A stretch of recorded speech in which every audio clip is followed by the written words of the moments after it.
¿Qué tal amigos de tudecides.com.mx? Me da mucho gusto saludarlos. Hoy nos acompaña Enrique Ortiz. Enrique Ortiz es egresado de la licenciatura de diseño gráfico y tiene una maestría en marketing integral. Enrique está certificado en el 2018 como guía federal de turismo en la Escuela Superior de Turismo del Instituto Politécnico Nacional. Él se graduó con mención honorífica con el segundo mejor promedio de su generación. Es amante de la historia, divulgador, escritor, conferencista y guía federal de turismo en Sectur, con más de 8 años realizando esta labor. Hola Enrique, ¿cómo estás? ¿Cómo te va? Bien, bien. Gracias por el espacio, Adrián.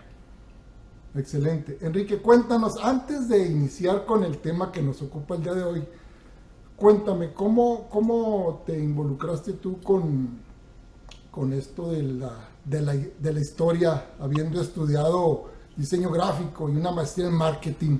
Cuéntanos, por favor. Sí, pues porque toda mi vida yo he leído mucho. Los libros son los que me acercan finalmente a lo que es la historia. En un inicio una historia universal, pero después, pues como mexicano, me pongo a estudiar la historia de estas tierras, teniendo un peculiar interés en cuanto a nuestras grandes culturas mesoamericanas, mayas, mexicas, teotihuacanos, y eso me lleva a lo que es la conquista de estas tierras, realizada por varios conquistadores, Francisco Montejo, Hernán Cortés, Pedro de Alvarado, ¿no? Nuño de Guzmán, muchos conquistadores que pasan por este territorio nacional que actualmente llamamos México, y también a su tiempo me lleva a lo que es este siglo XVI en el centro de México, que es un nuevo mundo que no es ni indígena ni europeo. Entonces, toda esta curiosidad, todo este interés, pues me ha hecho cada vez adquirir más y más libros, y también las redes sociales. Las redes sociales he tenido muy buena respuesta por parte de mi proyecto de divulgación, el cual pueden encontrar en Twitter como @Cuauhtémoc con H, _1521. Hasta el momento tenemos ya 123,000 seguidores. Entonces, para mí es un orgullo ser un divulgador y un influencer, pero cultural, en estos tiempos aciagos en los cuales los influencers, pues su contenido muchas veces no tiene mucho sentido, ¿no? Claro. O es muy simple. Entonces, esa es mi historia.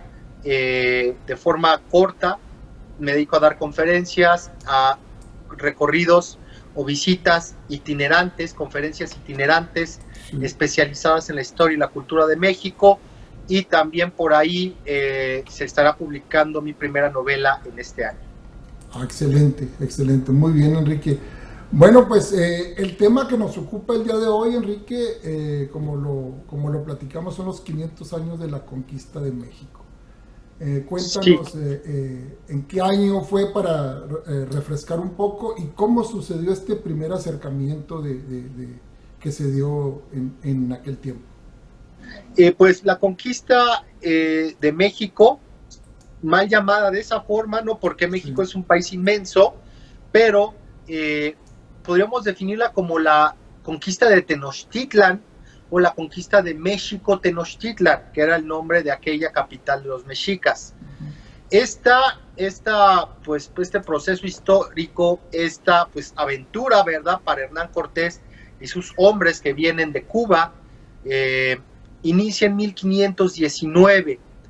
Inicia en 1519, un 10 de febrero, que salen de Cuba, Isla Fernandina, y termina solamente con la caída de Tenochtitlan y con cuando se captura a Cuauhtémoc, el último Huaytlatoani de Tenochtitlan. García de Holguín es quien lo captura. Esto sucede el 13 de agosto de 1521. Por lo tanto, podríamos definir que el periodo de la conquista de Tenochtitlan o de México-Tenochtitlan es de 1519 a 1521.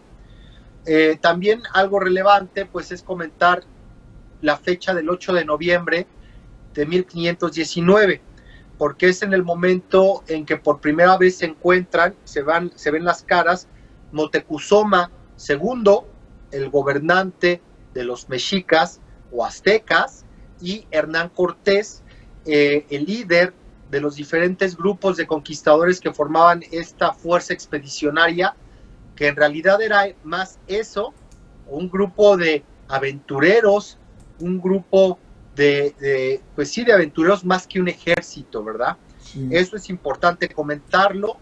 El 8 de noviembre se da este encuentro en lo que actualmente es la calzada de Pino Suárez. En aquella época se llamaba calzada de México Ixtapalapan, y se da un intercambio de regalos en el cual Moctezuma recibe de Hernán Cortés un collar de cristal cortado italiano, que en aquel momento se le llamaban margaritas a ese tipo de collar, y Moctezuma le da a Hernán Cortés lo que serían 2 collares de coral rojo, cada uno con 8 medias lunas hechas de oro.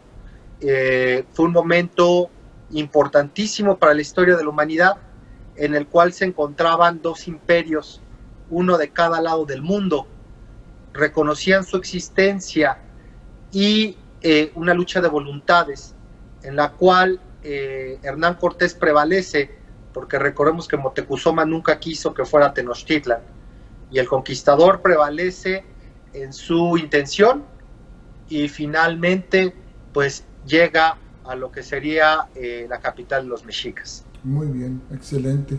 Enrique, en ese momento que nos estás describiendo, ¿en qué momento estaba pasando el Imperio Azteca? ¿Qué culturalmente o socialmente, qué se estaba desarrollando?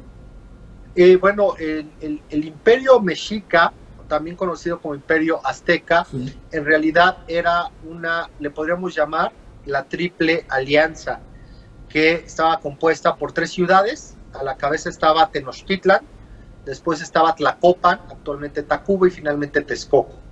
Estas 3 ciudades eran las que colaboraban para realizar las conquistas, subyugar a los pueblos conquistados y extraerles el tributo. Era una forma muy interesante de enriquecer su economía a través de alimentos, oro, cacao, plumas de quetzal. Para 1519, Moctezuma estaba reinando.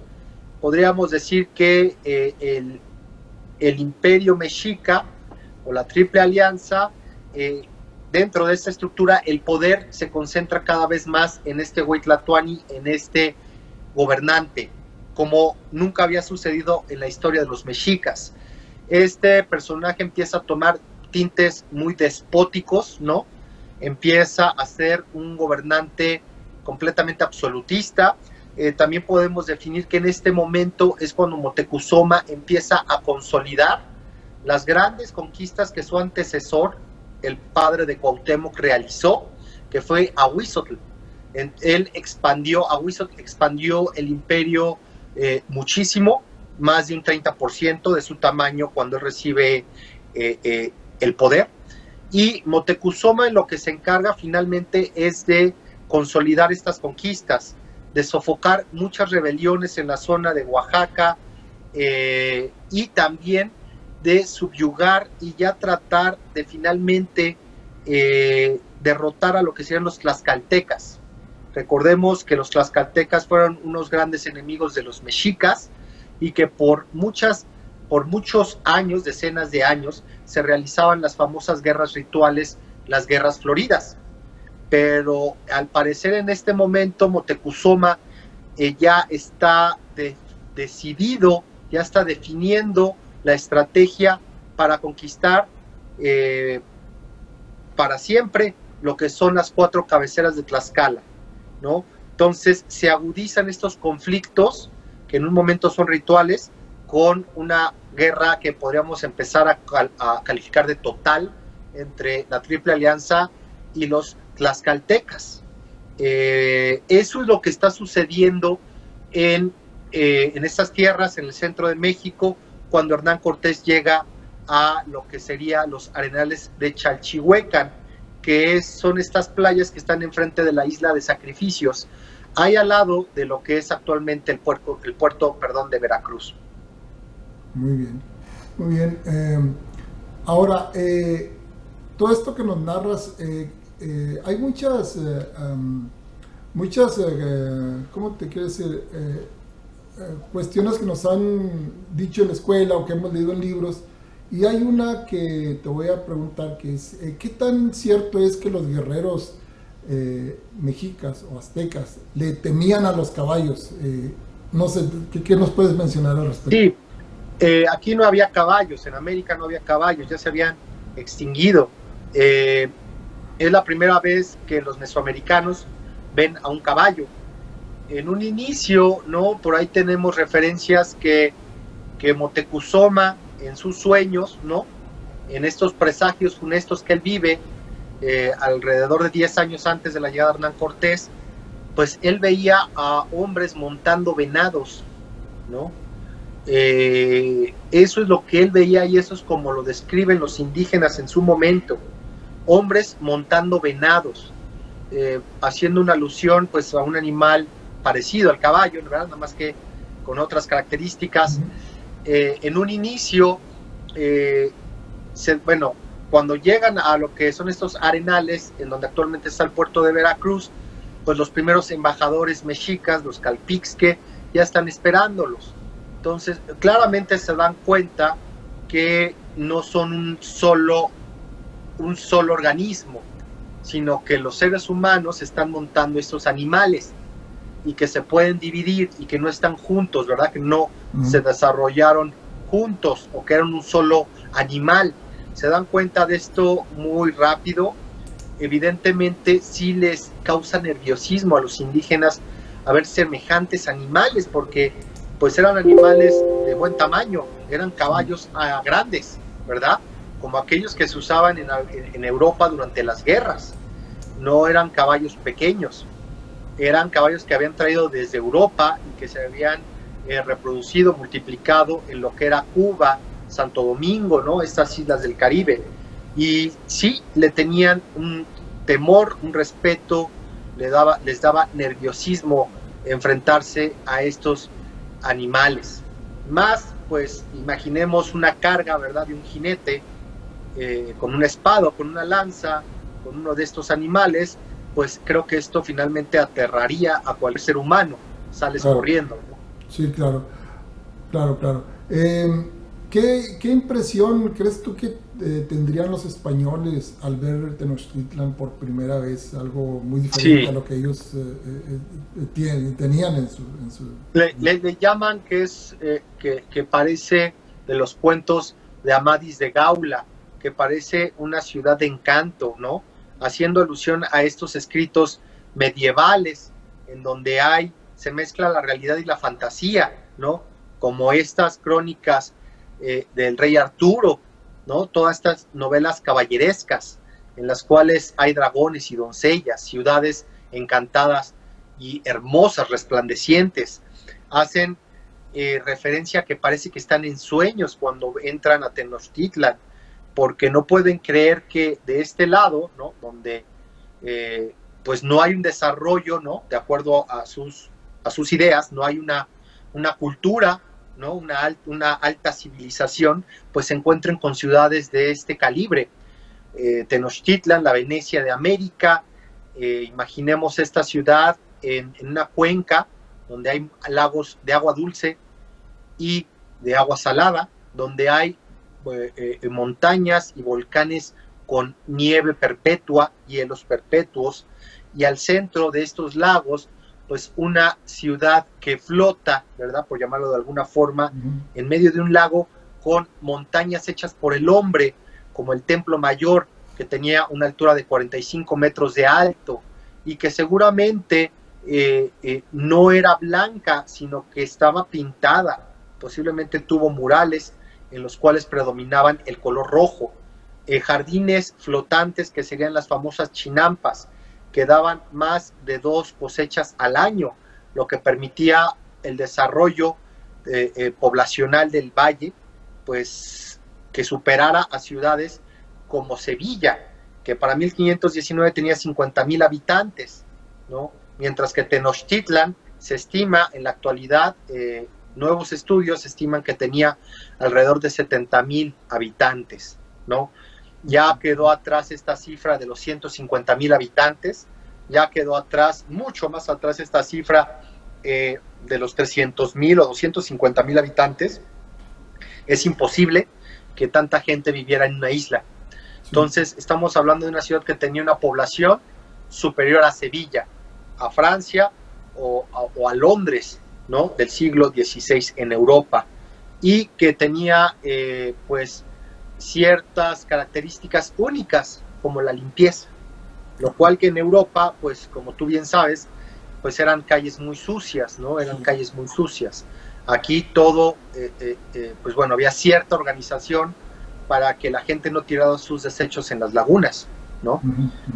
Los desechos humanos se usaban como composta, como fertilizante, ¿no? Había cierta organización para no afectar, pues no contaminar las aguas del lago. Sí, pues yo creo que, híjole, haber conocido esa Tenochtitlan de contemporánea, debe haber sido impresionante. Y me imagino que tú hubieras estado fascinado, tú como historiador, como que te dedicas a estos temas. Sí, sin duda, Sí, sin claro. duda, ¿no? Sí, Posiblemente fue la ciudad más hermosa del mundo. sí, sí, Posiblemente, desde mi perspectiva, ciudades hermosas, podríamos hablar de Tenochtitlan, Constantinopla, Roma, Venecia, ¿no? Y claro. posiblemente las ciudades modernas, ¿no? Un París, un Nueva York. Sí, exacto, correcto. Ahora, ¿cómo te imaginas, Enrique, en un escenario de supuestos, ¿no? ¿Cómo te imaginas que sería nuestro país en caso que no hubieran llegado los españoles? ¿Cómo lo has pensado? Sí, sí, y yo replantearía la pregunta de la siguiente forma. La conquista, la presencia europea en estas tierras, en lo que actualmente es México, o posiblemente en lo que sería América del Norte, ¿no? Por hacerlo un poco más grande, era imposible que se evitara la presencia europea en estas tierras. Iba a ser muy difícil que en México se impidiera el acceso a los europeos, ya fuera españoles, portugueses o incluso ingleses o franceses, ¿verdad? No. Es muy interesante pensar en este supuesto. ¿Qué hubiera pasado si Hernán Cortés lo matan en la Noche Triste? ¿No? Seguramente que los españoles se hubiera vuelto una carrera de supervivencia para llegar a la costa. Eso se hubiera vuelto porque no había un líder que pudiera organizar a este ejército tan heterogéneo. ¿Qué hubiera pasado si destruyen a este ejército o a esta fuerza expedicionaria de Hernán Cortés en 1521 o 1520?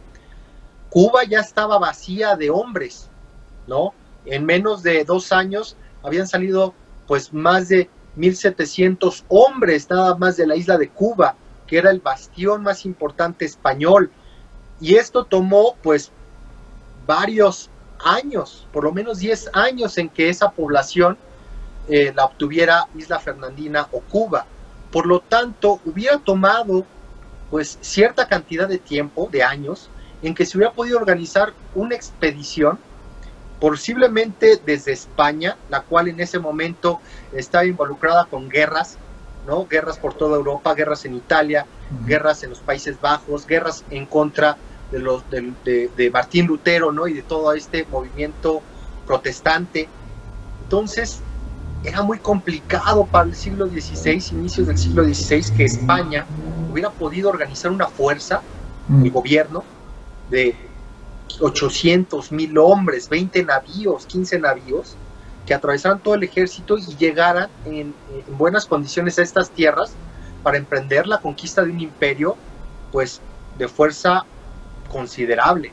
Sí, me imagino. Tal vez la forma más viable es que hubieran sido las personas, estas personas que invertían en estas aventuras, ahora sí que los emprendedores la gente rica de España que hubieran podido financiar una expedición pues de este tamaño, ¿verdad? Porque requería comida, barcos, armas, caballos, provisiones, ¿no? Sí. Muchas cosas. Por lo tanto, ¿qué hubiera pasado si hubieran llegado tal vez los portugueses, ¿no? Tal vez hablaríamos portugués, aunque el Papa, recordemos que el Papa Borgia, Alejandro VI, ya había definido qué partes de América le correspondían a España y qué partes le correspondían a Portugal, por lo cual también eso hubiera sido un impedimento para que los portugueses hubieran llegado a estas tierras. Sí. Lo que esta bula papal, esta declaración del Papa, el sumo pontífice, pues le tenía poca importancia a los británicos, ¿no? O los franceses, y pues posiblemente ellos hubieran sido los que hubieran llegado a estas tierras, ¿no? Esto nos podría llevar horas de una discusión muy interesante sobre cómo sería el México actual. Pues de entrada, tal vez, si hubieran matado a Hernán Cortés, hablaríamos otro idioma. Y posiblemente la población indígena sería mayor en nuestro país, ¿no? Y pues tendríamos más marcada toda esta herencia mesoamericana, ¿no? En los textiles, en las artesanías, en la comida, más aún de lo que actualmente tenemos. Y en una de esas, hasta Tenochtitlan estaría todavía de pie en el centro histórico de la Ciudad de México. Sí, muy interesante hacer estos ejercicios del qué hubiera pasado. Claro, sí. Sin duda. Enrique, tengo la impresión que las nuevas generaciones no están muy interesadas en estudiar la historia en general y la historia de México en particular. ¿Cómo crees tú, desde tu perspectiva, que ayude a estas generaciones a conocer el pasado? Pues fíjate, Adrián, que yo como lo veo, mi punto de vista, mi opinión en las redes sociales, es que en México la juventud tiene muchísimo interés y le apasiona la historia de su país, la de México, ¿verdad? Yo creo que una de las historias más ricas que hay en toda América, de los países, sería la de México. Su antigüedad y por grandes mesoamericanas, menospreciar otros países de Latinoamérica, ¿verdad? Claro. Y los jóvenes mexicanos se apasionan mucho por la historia. ¿En qué sentido? Todavía en la actualidad, en redes sociales, en las manifestaciones, se enojan en contra de los españoles, se enojan en contra de Hernán Cortés, de Cristóbal Colón, y por ejemplo, pueden llegar a grafitear, pueden llegar a vandalizar ciertos monumentos de estos personajes, sobre todo de Colón, porque no hay monumento en el centro de México de Hernán Cortés. Y en las redes sociales se arman debates muy apasionados en los cuales pues el mexicano promedio se enfurece y debate con los argumentos que ellos tienen. Sí. Posiblemente lo que afecta que el mexicano pueda llegar a estudiar de forma más profunda la historia es una cuestión económica y un problema que venimos arrastrando desde el virreinato, que es la mala distribución de la riqueza en estas tierras. Hay un puñado de ricos, muy ricos, de los más ricos del mundo, y más del 50% de la población pues tiene ciertas carencias, claro, ¿no? Sí, así es. 20% en pobreza o más. Entonces eso impide que los mexicanos de estos sectores pues puedan comprar libros, ¿no? Y puedan comprar películas y puedan tener el tiempo para leer, porque los libros pues son caros, ¿no? Son caros. Un libro barato pues está arriba de los 200 pesos, y hay libros que vienen importados de España, de otros países, de Estados Unidos, que pueden llegar a superar los 500, 600 pesos, ¿no? Muy bonitas ediciones, pero creo que ese es el tema. Es una cuestión de poder adquisitivo, más no es una cuestión del interés. Yo lo veo, y uno de mis objetivos en este proyecto de divulgación que llevo en redes sociales es llevar la historia de forma gratuita, de forma objetiva y confiable, pues a todo el mexicano o persona del mundo, pues que quiera leer sobre esto, ¿no? Excelente, Enrique. Oye, si alguien está interesado en la historia de nuestro país, ¿dónde recomiendas tú buscar fuentes fiables y cómo identificar esas fuentes como fuentes veraces? Sí, bueno, lo primero, ¿no? Sería que en Google, ¿no? En Google, en los buscadores, pongan un tema de la historia de México. Pueden poner Hernán Cortés y la conquista, pero agréguenle PDF, ¿no? Esto lo que va a hacer es que te remita a las búsquedas, a una búsqueda de documentos en PDF, en formato PDF, del tema que estás buscando. Y generalmente estos documentos digitales no pueden ser modificados, editados, más que por el propio autor, y son publicados por institutos como la UNAM, universidades de diferentes estados o centros de investigación. Por lo tanto, es la mejor forma de encontrar información confiable, de muy buenos estudios de diversos temas, ¿no? Por ejemplo, puedes poner Benito Juárez PDF, puedes poner la batalla del 5 de mayo, Puebla PDF, y todo eso te va a ir arrojando documentos de mucha relevancia y evidentemente de forma gratuita, ¿verdad? Eso es muy importante. Otra forma que yo recomendaría, pues es que vayan al Fondo de Cultura Económica. Hay estas tiendas, ¿no? Que es parte, pues, la editorial del gobierno mexicano, que ha obtenido grandes resultados a través de su larga historia, en la cual, pues, vayan a este lugar y hay breviarios que cuestan 80, 70 pesos, incluso hay una colección que cuesta actualmente 20, 30, 40 pesos, donde se narran diferentes episodios de la historia de México, ¿no? Es para cualquier bolsillo, puede ser accesible.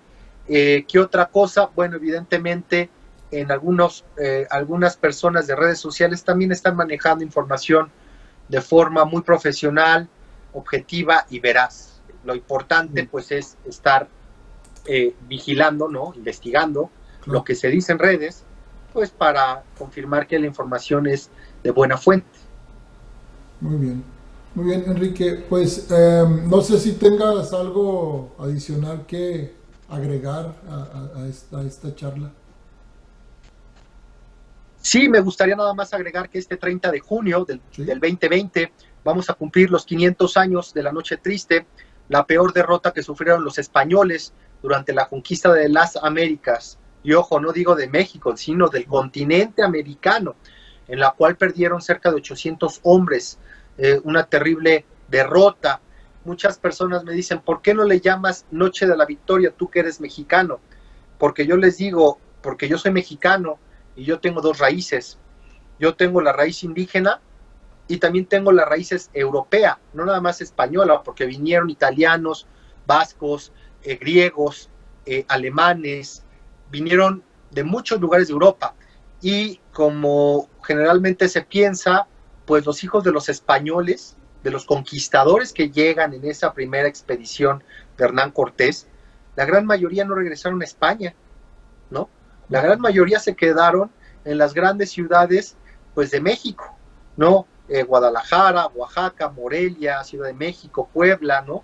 Veracruz, ellos, incluso Monterrey, en su momento, años después.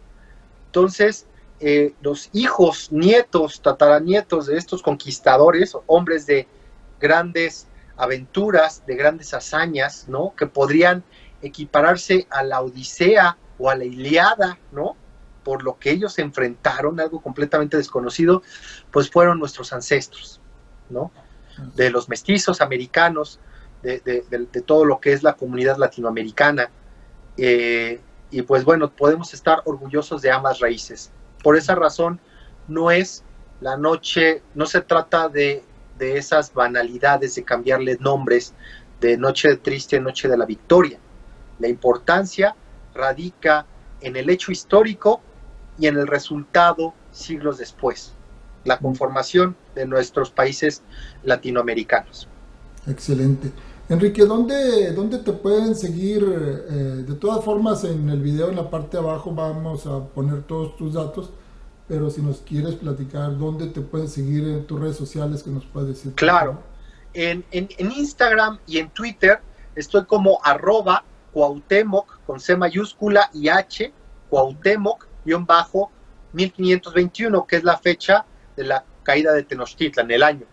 Y en Facebook y en YouTube estoy como El Espejo Humeante. Ahí van a encontrar algunos videos y también información histórica y cultural, incluso turística de México. No hay temas políticos, no hay temas polémicos, más que los que caen dentro de la historia y la cultura de nuestro país. Excelente. Pues bueno, amigos, te doy muchas gracias, Enrique. Te agradecemos que hayas tomado este tiempo para platicarnos todo esto de la historia. Es apasionante y podemos pasar aquí horas platicando de múltiples temas. Muchas gracias, te agradecemos. No, al contrario. Y yo espero poder platicar contigo muy pronto. Muchas gracias, Adrián, por tu espacio y un saludo a todas las personas que ven y siguen tu programa. Gracias, un abrazo.